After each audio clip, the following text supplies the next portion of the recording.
Thanks, Pastor Sean. All right, let's pick it up right where we started, or right where we ended, I should say. And we did, does truth exist? Now we're going to dive into, does God exist? And I mentioned in the introduction that we're going to look at 3 arguments for the existence of God. There are many more than 3, but we can't go through them all. So we're just going to look at 3 arguments. The first argument is the argument from the beginning of the universe, known as the cosmological argument. Now, cosmological comes from the Greek word cosmos, which means world or universe. It says if the universe had a beginning, then it must have had a beginner, and we'll see the best explanation is the beginner is God. The second argument is the argument from design, known as the teleological argument. Telos is a Greek word meaning design or purpose, and it says if there's design in the universe and design in you, life, there must be a designer. Now, these 2 arguments have some scientific evidence behind them. We'll see some of that here in a few minutes. The third argument doesn't have any science behind it. It's more philosophical in nature, yet it's the argument we've all intuitively understood since we were very small children. It's the argument from morality known as the moral argument.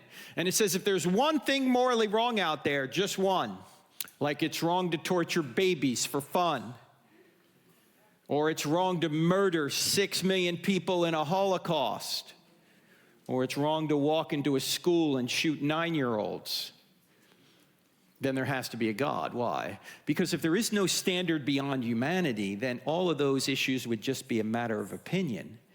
It would just be your opinion against a baby torturer's opinion, or your opinion against Hitler's opinion, or your opinion against some child murderer's opinion.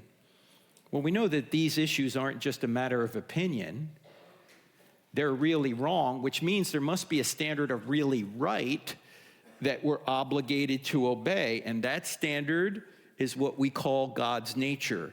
If that nature of righteousness doesn't exist, then nothing is ultimately right or wrong. Everything's just a matter of opinion. We'll get to that argument later, but we got to start right here at the cosmological argument. You got to admit, it was worth coming out here today just to see God do that.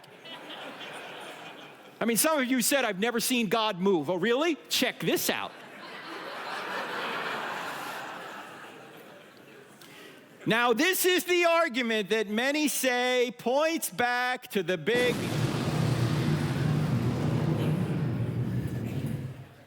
Now, I know there are some people in here going, Frank, you know, we're Christians in here, and we don't believe in the Big Bang. You guys don't believe in the Big Bang? I believe in the Big Bang. I just know who banged it. In fact, the evidence is so good that even atheistic scientists have admitted it. Stephen Hawking, who was probably the top physicist in the world, at least in popularity anyway, until he died about 6 years ago, he believed in the Big Bang. And for those of you that don't know, Hawking was sort of a medical miracle. He got ALS like 40 years ago or something, and somehow, despite the fact ALS will kill you in a couple of years, he survived for decades with it. In any event, here's what Hawking said. He said, almost everyone now believes that the universe and time itself had a beginning at the Big Bang. Now, he tried to come up with another explanation other than God for the beginning. He failed. In fact, the last book he wrote was called The Grand Design, and this is what it says on page 181. I kid you not. It says this: because there's a law like gravity, the universe can and will create itself out of nothing. Hello, McFly. Can you create yourself out of nothing? Did gravity even exist prior to the creation? No. Gravity doesn't create stuff. This led John Lennox, the man I mentioned earlier, the brilliant Oxford philosopher and Christian, to say this: when brilliant scientists say nonsense, it's still nonsense. And of course, it's not just Hawking who believes that the universe had a beginning. This guy's Alexander Vilenkin, who now teaches at Tufts University. He says this: with the proof now in place, cosmologists, and by the way, a cosmologist is not someone that puts on your makeup, right? A cosmologist is someone that studies the universe. Cosmologists can no longer hide behind the possibility of a past eternal universe. There is now no escape. They have to face the problem of a cosmic beginning. Now, here's a couple of interesting words in this quote, as you can see. First is the word proof. Unusual for scientists to use the word proof. Why? Because science, by definition, is tentative. Right? New theories can come in and supplant old theories, and I know you can't trust everything on Wikipedia, but Wikipedia actually has a page of overturned scientific theories. There are dozens of them that get overturned when new evidence comes in. So it's rare for a scientist to say, I've proven something. But according to Valenkin, who's an agnostic, says all the evidence he's seen points to the fact that the universe, space-time, and matter had a beginning. And then the other interesting word is the word problem. Why is it a problem if space-time and matter had a beginning? Well, think about it. If space-time and matter had a beginning, if all nature had a beginning, what could have created that? It's got to be something outside of nature. Remember years ago I was at the University of Michigan presenting this. Actually, it was Oakland University in Michigan, where a former Christian got up to the microphone and said, Frank, if you're going to say that God did this, that's a God of the gaps argument. You're just plugging God into the gap of your knowledge.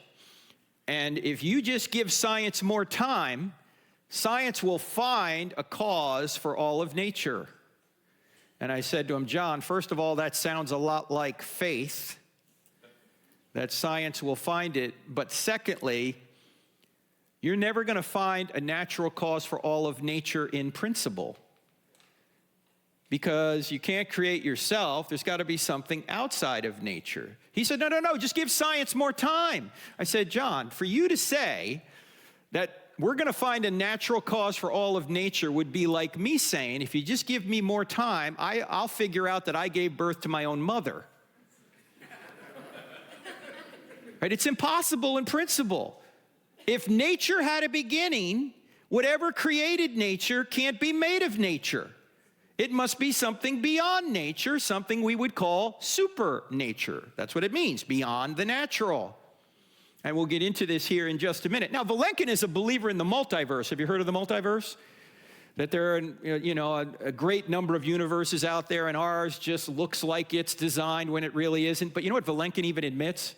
First of all, there's no evidence for this. They just come up with this to avoid the implication of design, which is the next argument we're going to get to. But even Valenkin admits, even if there are other universes out there, he said the whole show, all the universes together would still need an absolute beginning. So it doesn't seem like you get rid of the need for a beginner then. Now, we're not going to go through the evidence that the universe had a beginning. We talked about it briefly, one piece of evidence, the second law of thermodynamics. That's just one piece of evidence. We don't have time to get into all the evidence for it, so we're not going to go through it. Number two, it's all in the book, chapter 3, I don't have enough faith to be an atheist. And number 3, it's not controversial. Everyone basically agrees the universe had a beginning. What is controversial is what caused the universe to have a beginning, which we'll get to in just a second. But I want to give you a piece of philosophical evidence that shows that the universe had a beginning. It has nothing to do with science, but this piece of evidence, I think, can't be overturned by a future discovery. It's a philosophical reason the universe had a beginning. Take a look at this timeline for a second. Here is today, right here, the present. There's yesterday, there's the day before yesterday, there's last week, right? Let's say we don't know how far back this timeline goes. Here's my question. Can this timeline be infinite into the past? No, why not? Because what? Yeah, we would never get to today if there were an infinite number of days before today. Why? Because if there's an infinite number of days before today, you'd always have to live another day before you got to this day. Right? I know this can give you intellectual constipation. Stay with me. Right? There's an infinite number of days before today. Then this day, today, would never get here. But since today is here, there can only be a finite number of days before today, a limited number of days before today. You can look at it this way. If the past were infinite, today never would have arrived. But here we are. Now, if time had a beginning, and it did, even Einstein's theory of general relativity shows that, what could have created time? Only something timeless. Now, if you're timeless yourself, do you have a beginning? No, this answers the question, who made God? No one. He's the uncaused first cause. He's the uncreated creator. But what evidence do we have, or how can we conclude that God is the cause? Well, let's take a look at it this way. If the universe had a beginning, then it must have had a beginner. The evidence leaves us with one of the following two options. Either no one created something out of nothing, which is the atheistic view, or someone created something out of nothing, which is the theistic view. Now, here's my only question. Which view here is more reasonable? That no one created something out of nothing, or that someone created something out of nothing? What do you think? Number two is more reasonable. I was presenting this at Texas A&M. It had to be 15 years ago. And I put this slide up, and one atheist said, oh, I think number one is more reasonable. I said, time out. Let's look at number two for a second. Number two says someone created something out of nothing. Now, that's a miracle. But at least you got a miracle worker. You got someone. Number one is a miracle with no miracle worker. That's clearly absurd. By the way, do you realize that everyone believes in at least one miracle? Christians believe in more than one. We believe in the miracle of creation. We believe in many more. But atheists believe in a miracle. What miracle do they believe? They believe that no one created something out of nothing. Now, which view takes more faith? Blind faith. Number one, everyone believes in at least one miracle. Anyway, I said to the audience at Texas A&M that night, I said, to show you how seriously we all take the law of causality. By the way, the law of causality doesn't say everything has a cause. The law of causality says everything that comes to be has a cause. In other words, everything that has a beginning has a cause. There has to be an uncaused first cause.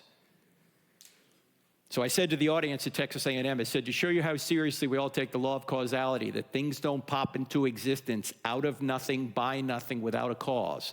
There is nobody sitting here in this auditorium tonight who is currently worried that as you sit here, a hippopotamus has appeared out of nothing, by nothing, in your dorm room and is currently pooping on your pillow. You don't worry about that. You're not worried that a raging Bengal tiger is just going to appear right now here at Main Street and start devouring people, right?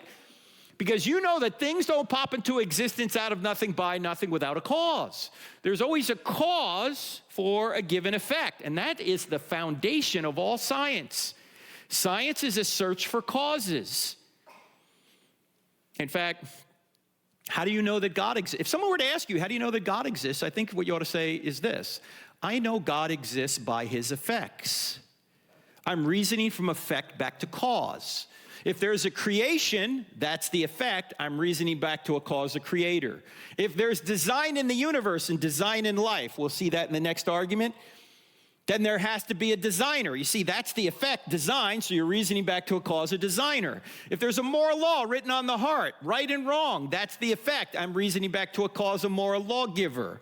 If I have the ability to reason and use my mind to discover what's outside my skull, that's the effect.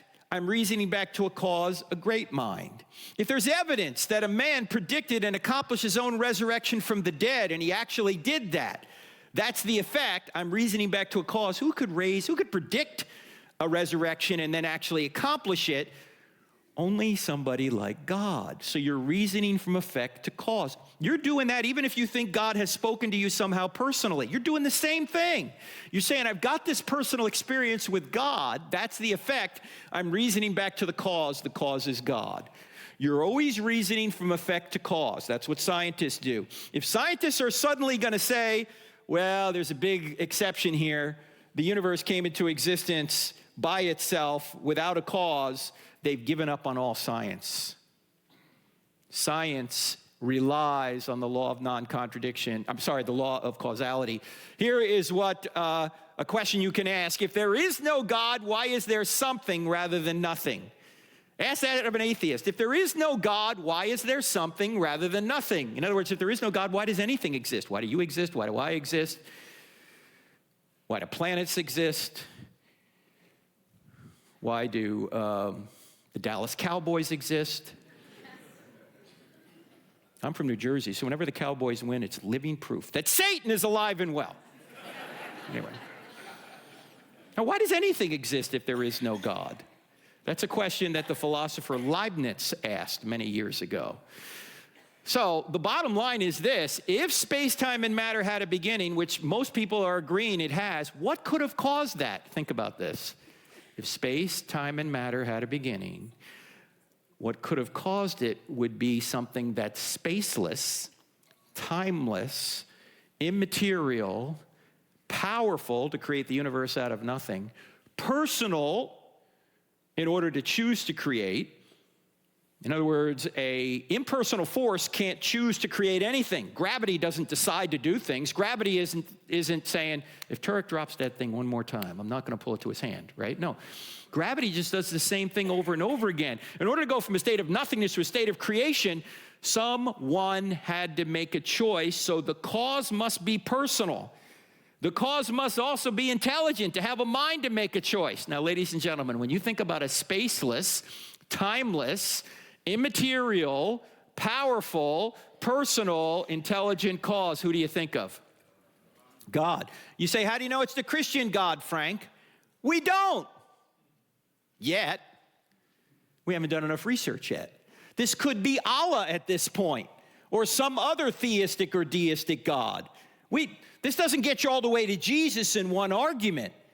But if you keep going through the evidence, and you see if miracles are possible, and then you see if the New Testament's telling the truth about the resurrection, and the answer is that, yes, Jesus did predict and accomplish his own resurrection from the dead, then we can say that the same being that walked out of the tomb 1,991 years ago is the same being in whose divine nature created the universe out of nothing.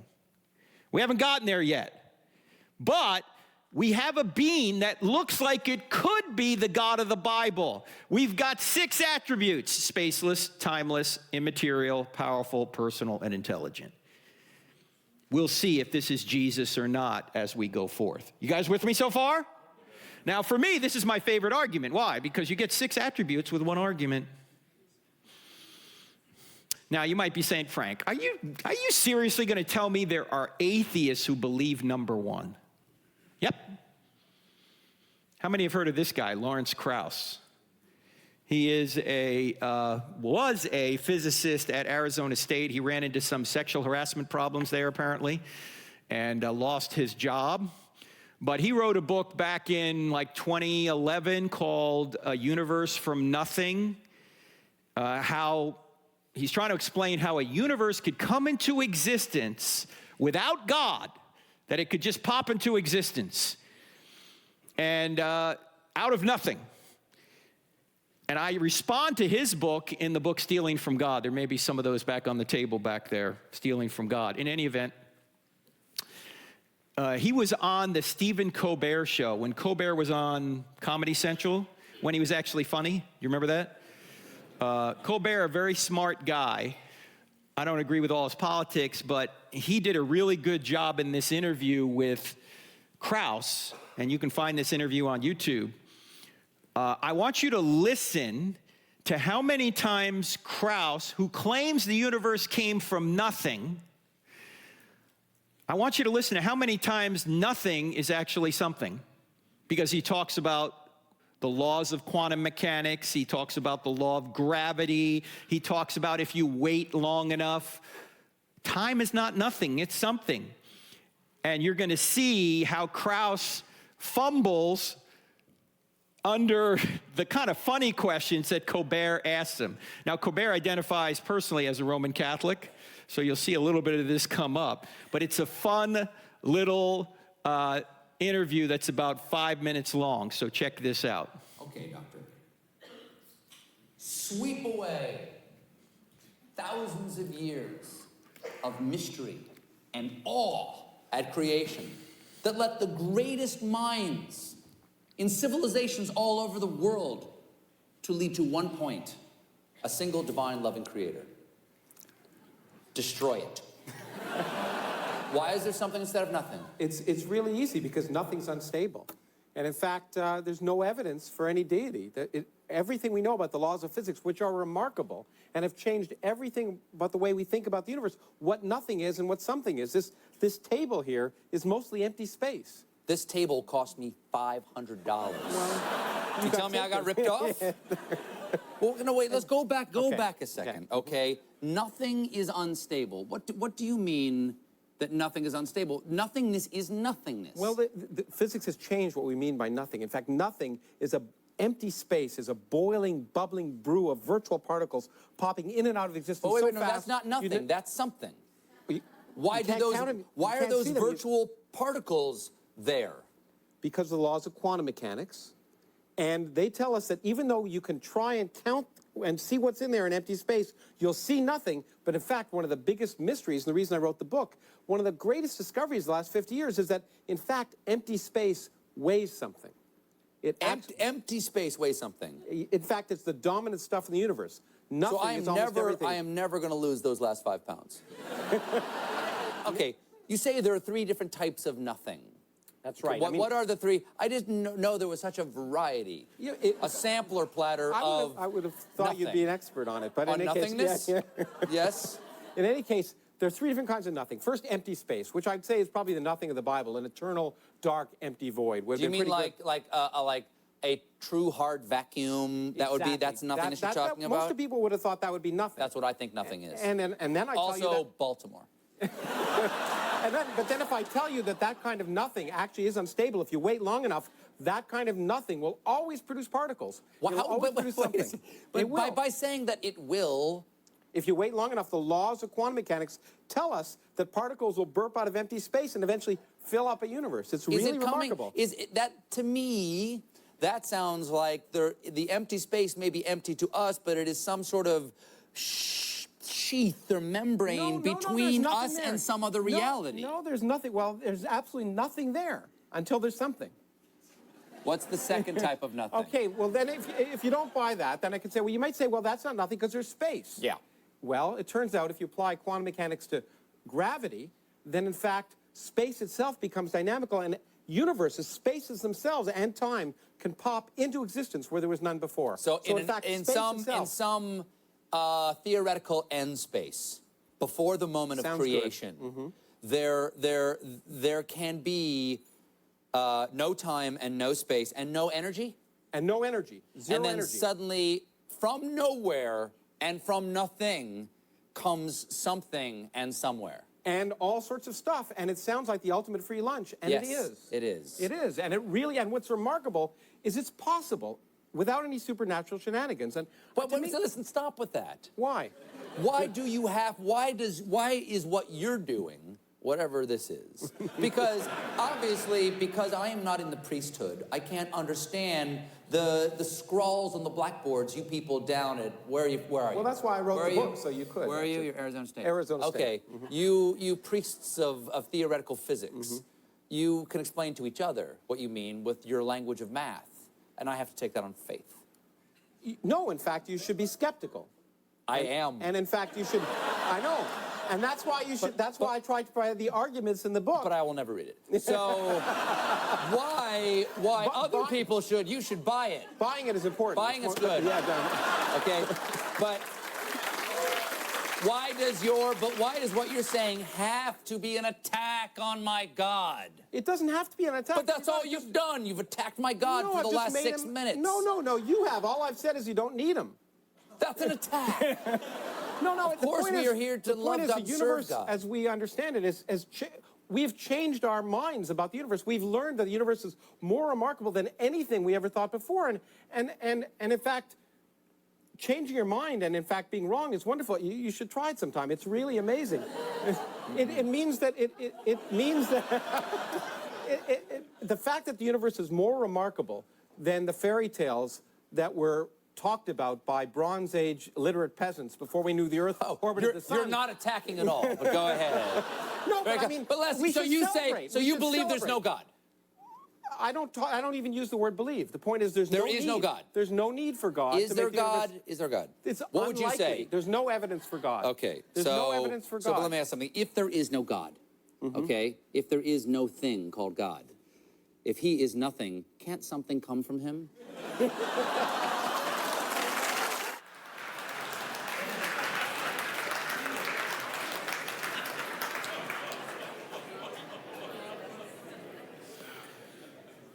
Stephen Colbert, ladies and gentlemen. Now notice that Krauss says that space, matter, and time can come into existence as long as you start with space, matter, and time. Well, duh, he hasn't solved the problem. His nothing is actually something. It's not non-being. It's not no thing.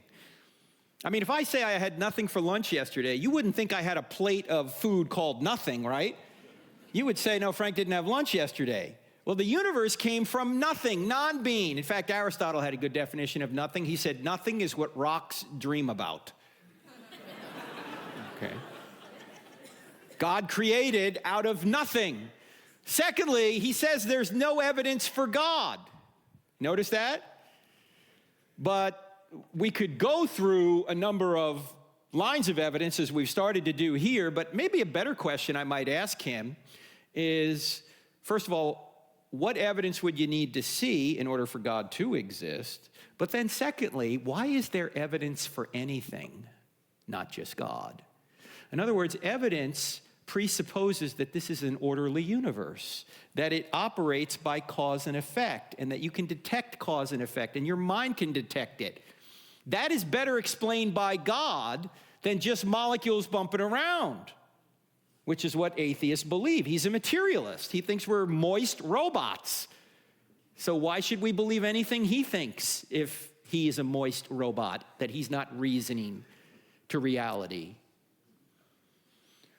So evidence presupposes, in my view anyway, that this is an orderly world and our minds are made in such a way that we can detect that order and draw conclusions about it.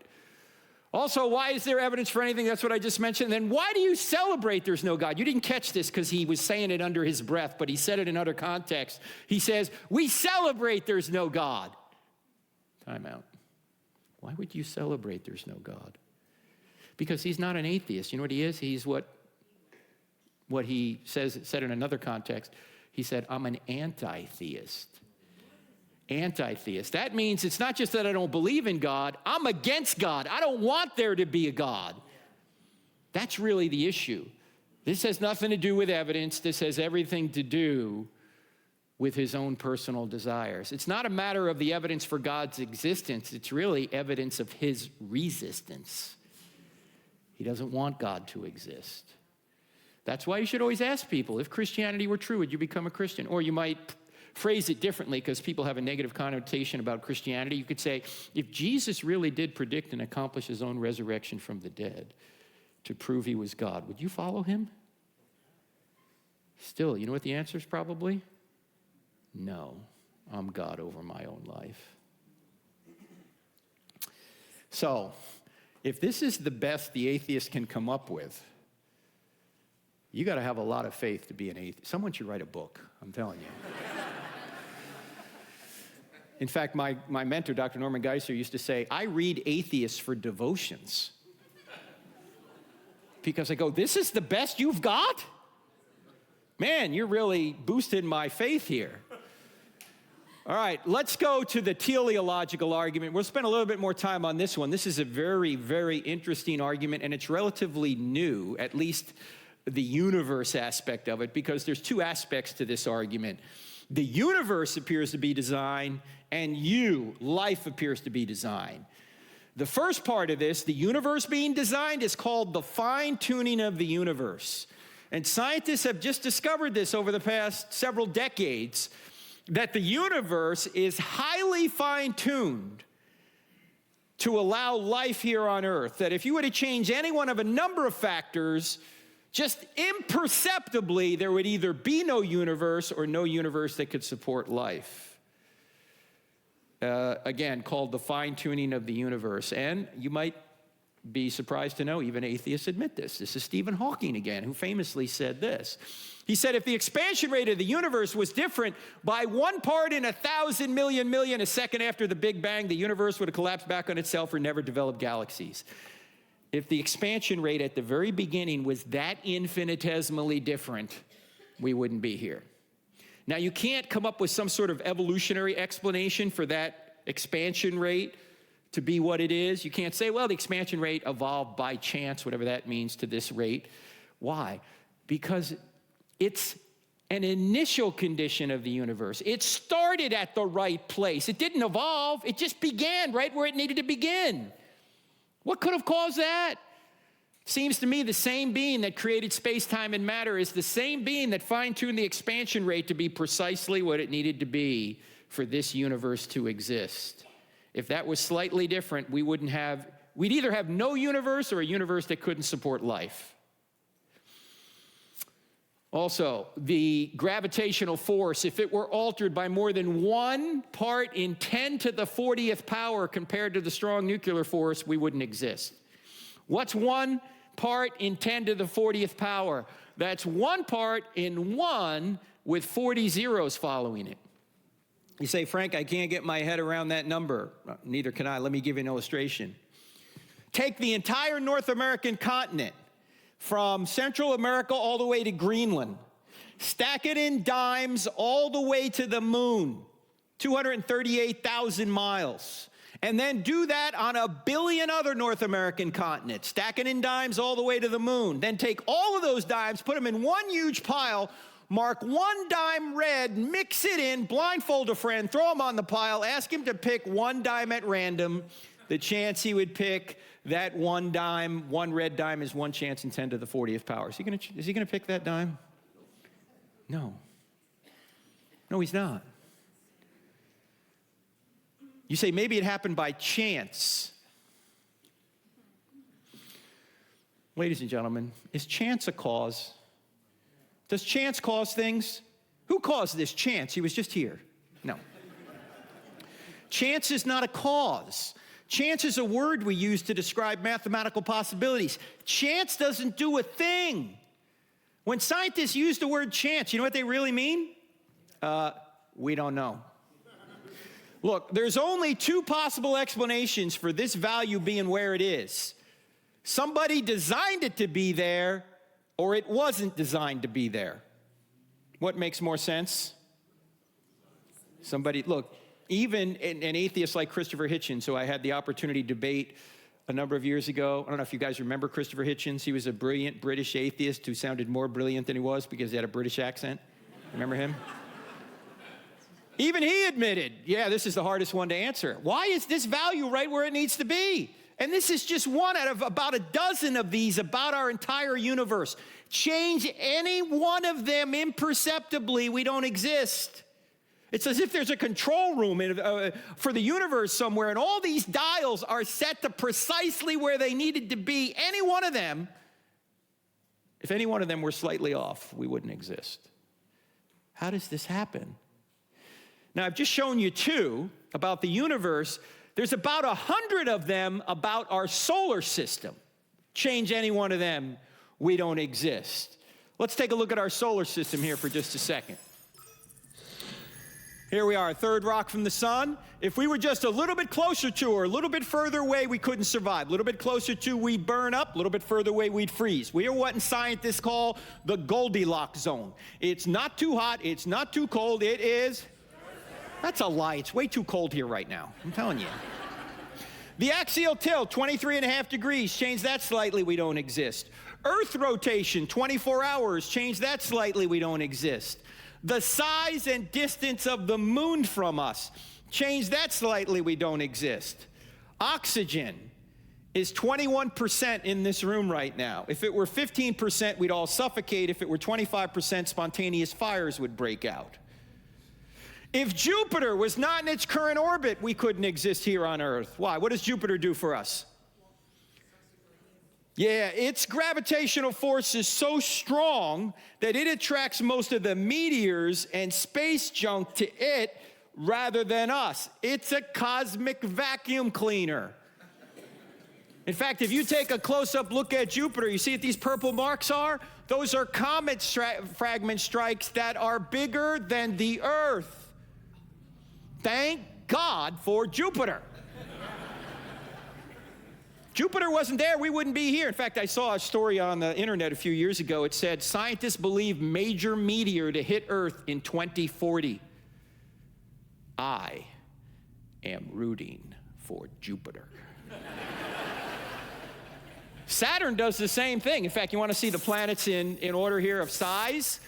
You got Jupiter, Saturn, Uranus, Neptune, Earth. Look at poor Pluto down here. Pluto recently has been demoted as a planet. I don't know about you, but I think it's size discrimination. And what if Pluto identifies as a planet? What then? You bigots. Take a look at this. You can hardly see Pluto. Take a look at this. That's Arcturus. That's another star in our galaxy. Here's the sun. Jupiter is 1 pixel in size on this scale. Earth is invisible. Pluto, forget about it. All right, keep an eye on Arcturus now. Where's Arcturus now? See it way over here? There's Arcturus. That's Antares. That's another star in our galaxy. The sun is 1 pixel in size on this scale. Jupiter is invisible. Earth, Pluto, forget about them. If the Earth was the size of a golf ball, Beetlejuice here. Look, I don't name the stars, all right? If the Earth was the size of a golf ball, Beetlejuice would be 5 or 6 Empire State Buildings high. The heavens are awesome. And that's just in our galaxy. It's not outside our galaxy. These stars are in our galaxy.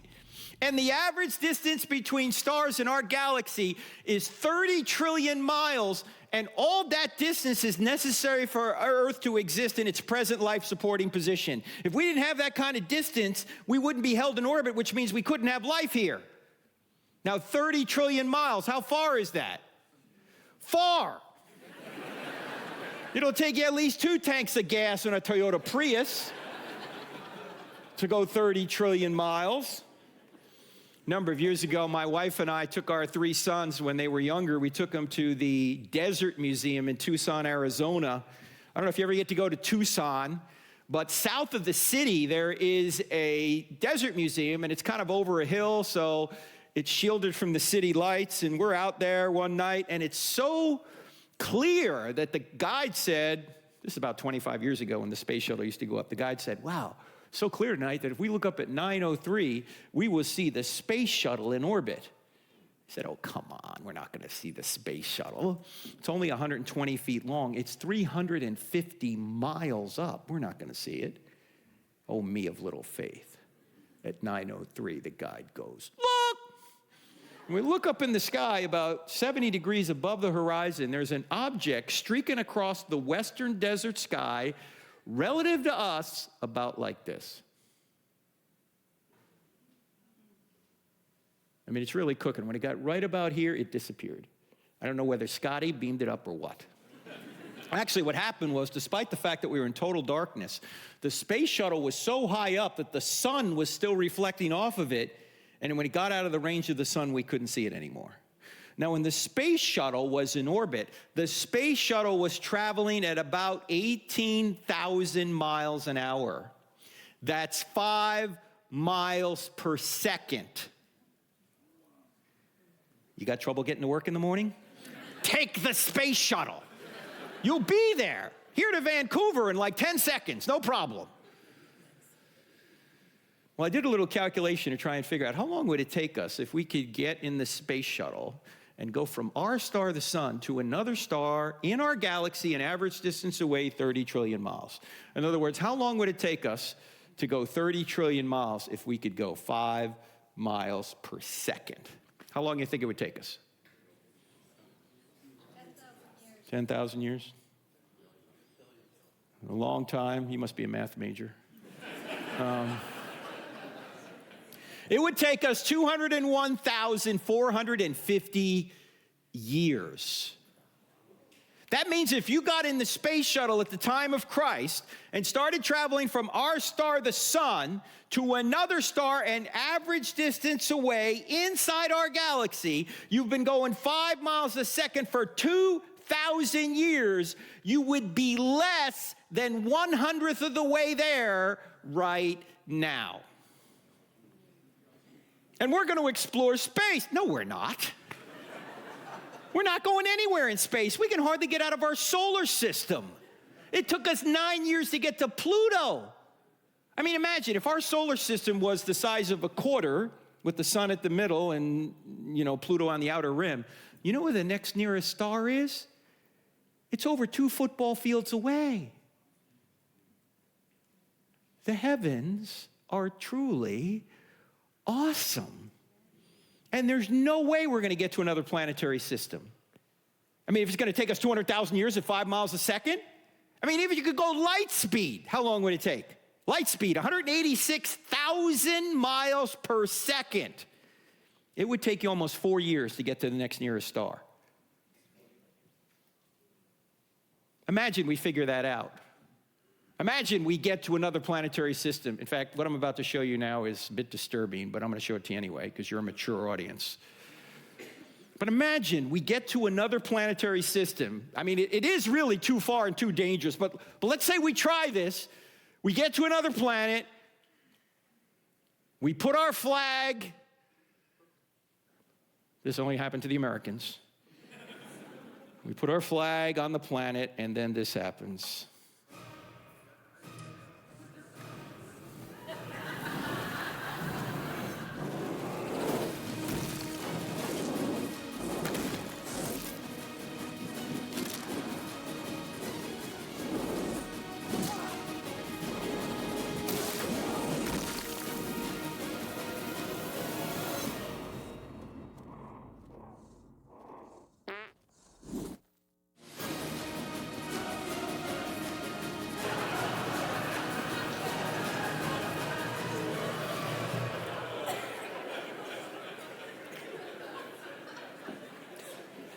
Beans are not for astronauts, ladies and gentlemen. To show you how analytical my wife is, I showed her that video, and she smiled just a little bit, and then she said, "That's illogical. There's no sound in space." I'd like to go there so she can't accuse me of that all the time. Now, notice what the psalmist says about God's love and the heavens. For as high as the heavens are above the earth, so great is his love for those who fear him. Well, just how high are the heavens above the earth? I mean, if there's 30 trillion miles between stars in our galaxy, which will take you over 200,000 years at 5 miles a second to traverse, but that's just our galaxy. How many other galaxies are out there? And how many stars are out there? Well, the Hubble Space Telescope helped us discover that. Back 20 years ago, they trained the Hubble Space Telescope on 1/26 millionth of the sky. What's 1/26 millionth of the sky? Go outside tonight, put a piece of rice on the end of your finger, hold it up. That piece of rice represents about 1/26 millionth of the sky. So they trained Hubble on this spot to see what was out there. This is called Hubble Ultra Deep Field. You can Google this. It's in the public domain. I'm going to show you what they found. I don't know if you can see along the bottom of this screen, these are mountains right here. You see that? And this is the southern hemisphere where they were looking. When I start the little video they put together, you're going to see the constellations come up, and then Hubble's going to zoom out to that 1/26 millionth of the sky. There's no audio, it's just video. Are you guys ready? Okay. Here's Hubble Ultra Deep Field.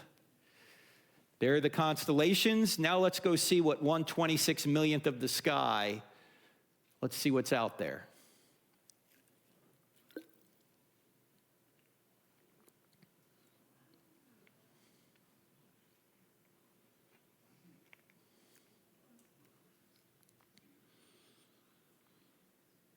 What you're looking at are nearly 10,000 galaxies in 1/26 millionth of the sky.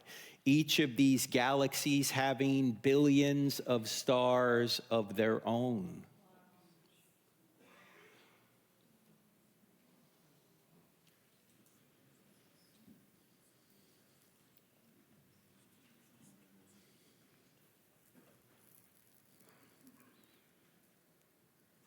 Ladies and gentlemen, I never want to hear anyone ever again at Main Street Church use the word awesome unless you're talking about God or the heavens.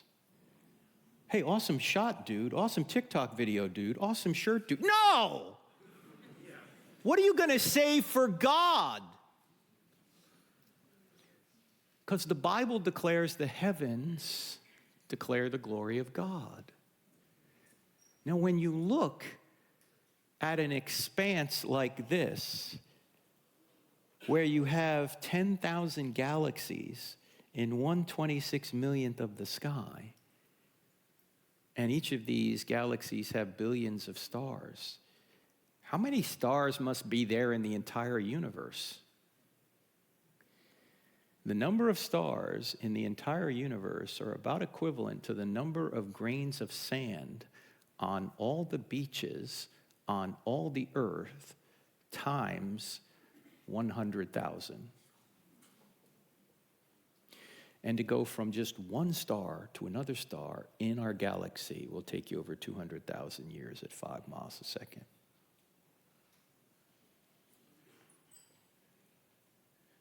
There's nothing in our experience that can communicate what God is like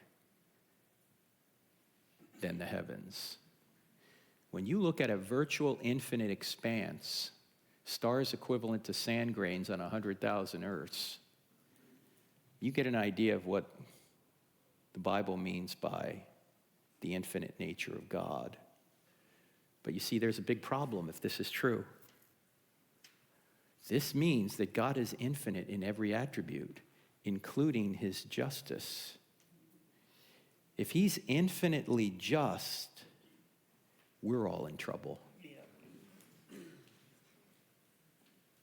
Because all of us have been unjust. We've probably been unjust today. And if he's infinitely just, he has to punish us. Otherwise, he wouldn't be infinitely just. So what's the solution? I only showed you the first half of the verse a minute ago. Here's the second half. For as high as the heavens are above the earth, so great is his love for those who fear him. As far as the east is from the west, so far has he removed our transgressions from us. How has he removed our transgressions from us?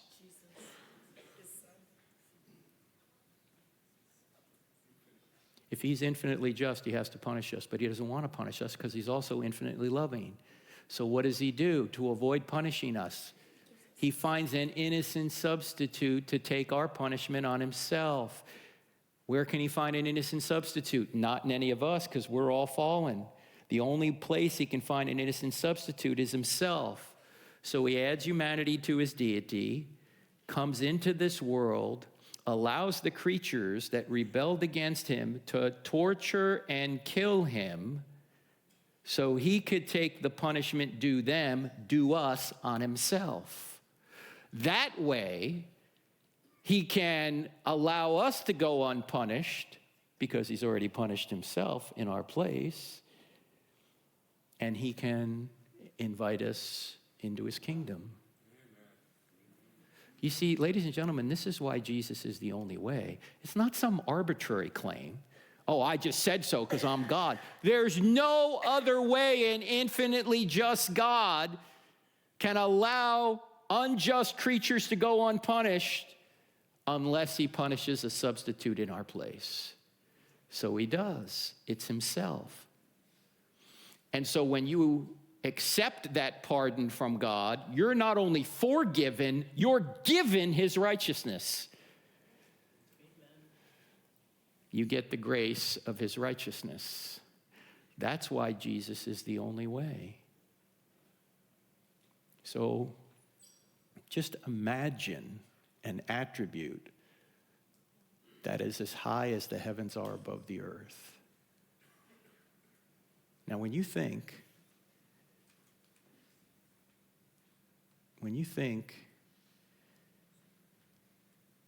about this universe being as large as sand grains on 100,000 Earths, does that make you feel insignificant? It shouldn't. Why? Because despite how amazing the heavens are, they're not made in the image of God, but you are. In fact, the heavens were made for you. And this is the second aspect of the design argument. Not only are the heavens designed, but you're designed. In fact, this is you in the womb at 11 weeks. Question, is this animal, mineral, vegetable, or human? In fact, let's go back earlier than 11 weeks. Let's go all the way back to when your mother and your father got together to conceive you. Have you guys had this talk before? I see some young people in here, so I'll try and be discreet. I also see some older people in here, so I'll try and be discreet as well, just in case you've forgotten how this works. When your mother and your father got together to conceive you, your mother unconsciously perfumed her egg to attract your father, and then your father sent the entire population of the United States, 300 million soldiers, toward your mother's egg. And then there was a race. And you won. Don't let anyone ever tell you you're not special. You have blown away anything Michael Phelps has done. Now, seeing some of you limping here earlier makes me hard to believe you were the fastest soldier in the gene pool. But you were. Now, your soldier was 20 to 30 times smaller than a grain of salt, yet it contained half of the 3.2 billion letter genome, your DNA, your software program, all the letters in the right order, and your mother's egg was about the size of a period at the end of a sentence in an average book, and it contained the other half of the 3.2 billion letter software program, your genome, your DNA, all the letters in the right order. And when your soldier and your egg came together, a new 100% genetic human being was created. You have not received any more genetic information from this point till right now. Your genetic information has just duplicated itself. In fact, there were only 4 things separating you from adulthood: time, air, water, and food. Those are the same 4 things that separate a 2-year-old from adulthood. Does this have implications on the abortion issue? Yeah, I think it does. We don't kill the 2-year-old. Why do we kill the unborn child in the womb? Genetically, it's the same. You say, wait a minute, Frank, come on, you can't legislate morality. All right, no extra charge for this, friends. This was the subject of our first book, creatively titled Legislating Morality. All laws legislate morality. Every law declares one behavior right and the opposite behavior wrong. You can't think of a law that doesn't legislate morality. The only question is whose morality will be legislated. And when people say, well, don't impose your morality on me, I say, why not? Would that be immoral? And oh, by the way, you're imposing your morality on me right now. You're saying I ought not impose ought nots, but you're imposing that ought not on me. Why do you get to impose ought nots, but I don't? Actually, there's a better answer. If someone says, don't impose your morality on me, I say, this isn't my morality. I didn't make this stuff up. I didn't make up the fact that murder's wrong, that abortion's wrong, that you shouldn't mutilate children. I didn't make up the fact that rape is wrong, that theft is wrong. I didn't make up the fact that men were made for women and women were made for men, and the best way to perpetuate and stabilize society, which is the reason the government's involved in marriage to begin with, is to legally recognize that man-woman relationship over every other relationship. I didn't make any of this stuff up. This isn't my morality. This isn't your morality. This is the morality. The one in our country, Thomas Jefferson said, we hold these truths to be self-evident, that all men were created and endowed by their government. No, endowed by their creator with certain unalienable rights. Among these are life, liberty, and the pursuit of happiness. It's not my right. It's not your right. It's not my morality. It's not your morality. It's the morality. And the Apostle Paul said this in Romans chapter 2. The Gentiles who are not of the law have the law written on their hearts. Everybody knows this morality, but a lot of people don't like it. Look, if you have a problem with the morality, you don't have a problem with me. I didn't make it up. You have a problem with the Creator upon whose nature this morality is derived. All right, no extra charge for that. Let's go back to this. From this point till right now, a construction project of astonishing complexity began taking place. Cells began multiplying at a rate of 4,000 cells per second. Brain cells began multiplying at a rate of 100,000 cells per second. For most of you, anyway. Some cells became brain cells, others lung cells, others heart cells. How did they know how to do this? Nobody knows. Some cells went so far across you to become what they needed to become that it would be equivalent to you today walking across Canada alone. And that construction project continues to this very moment. You just made 4 million new red blood cells. You just made another 4 million new red blood cells. You just made another 4 million. Knock it off! Are you even thinking about this? Are you going, wait a minute, Frank, hang on, I gotta concentrate. New red blood cells coming up. No, this is just happening. How's it happening? Aristotle noticed something 2,400 years ago. He didn't know anything about blood cells, obviously, but he noticed that all of nature's going in a direction. For example, why does an acorn, if it's properly nourished, always go in the direction of becoming an oak tree? Why doesn't it become an elm tree, or a birch tree, or a seahorse? Because it's programmed to become an oak tree. Well, who programmed it? And is an acorn conscious? Is an acorn in the ground thinking, all right, what do I have to do to become an oak tree? No. But it reliably goes in the direction of becoming an oak tree. If it doesn't have a mind of its own, and it doesn't, yet it reliably goes in a direction, there must be an external mind directing it toward an end. That's what Aristotle called the unmoved mover. Thomas Aquinas came along in the 1200s AD, and he said, this is going to be my fifth way to argue for God. That all of nature's going in a direction. If it's going in a direction, there must be a mind directing it. Now, ladies and gentlemen, you're going to hear atheists say, oh, Aquinas and Aristotle have been answered. No, they haven't. And Aquinas and Aristotle are not talking about an historical Big Bang cause. That's another argument. They're not talking about an historical cause way back when. They're talking about a right now cause. That every single second the universe exists, it's being directed. Did you ever ask yourself, why are these natural laws so consistent and persistent? Why do they do the same thing over and over again? You realize that every physical thing change? Every physical thing changes, but the laws that govern physical things don't change? Why is that? Because there's a mind behind it. Where do laws come from? They come from lawgivers. This is why we can do science. We can do science, which relies on cause and effect, because the universe is orderly. It does the same thing over and over again. If it didn't do the same thing over and over again, first of all, we couldn't exist, and secondly, we wouldn't be able to detect reliable cause and effect. This is why John Lennox, the man I mentioned earlier, gives his students a thought experiment. He says, suppose you have a Ford Model T in front of you. What caused the Ford Model T? The laws of internal combustion or Henry Ford? And the students go, well, actually, Dr. Lennox, you need both. You need Henry Ford to create the Model T, and you need the laws of internal combustion to do what they do over and over again. Otherwise, the Model T wouldn't exist. And he said, exactly.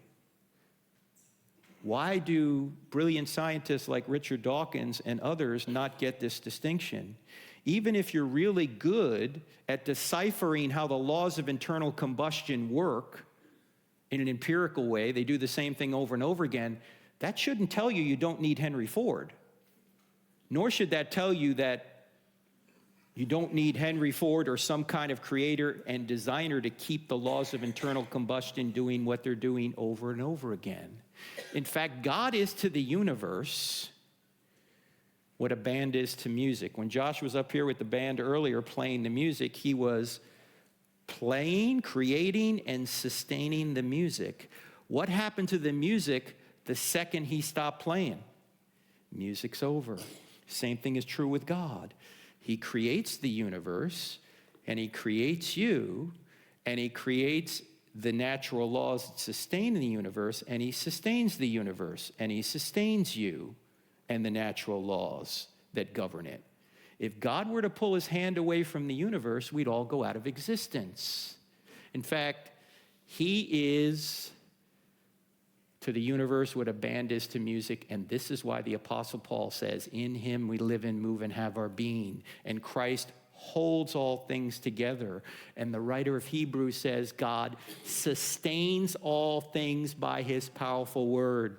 In fact, think about this, friends. God does at least three things. He creates, he intervenes with miracles at certain points, which we'll see later, but he also sustains the whole show every single second it exists.